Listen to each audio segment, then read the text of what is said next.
Yung nakikita nyo sa screen ito'y sa pizza mismo ng pizza 22 sa buwan ng Marso 2013. Dito ko ipapile sa data yung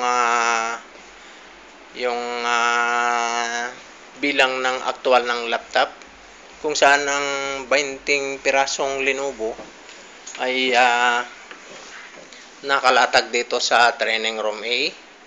Kompleto ito, kasama yung accessories sa charger and charger lang. At ito, iniisa-isa ko itong kinukunan ng video.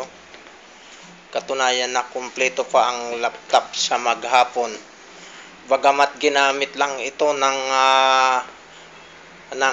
kalahating araw, mula kaninang alas 9 hanggang alas 2. Subalit lumipat sila doon sa building ng Tower 2 para ipagpatuloy yung kanilang activity doon. Ito makikita sa screen ng camera kung saan kinukunan ko ang buong area ng training room A dito sa Globe Telecom Plaza Tower 1. Makikita nyo dito sa kabuuan ng screen ang kabuuan ng area ng training room E, kung saan dito ginaganap yung taunan na pagsasanay ng mga empleyado sa pagmamanual ng laptop, lalong-lalo na sa mga latest pinakahuling pamamaraan sa paggamit ng mga makabagong gadget ng laptop.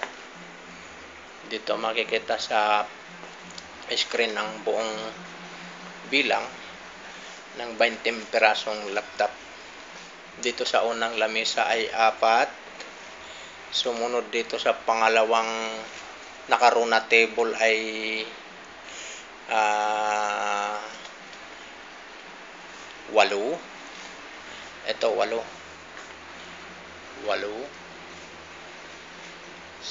Sumunod ay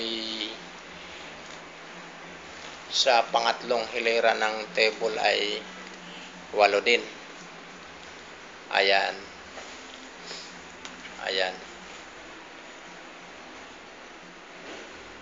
Ngunit walang projector dito.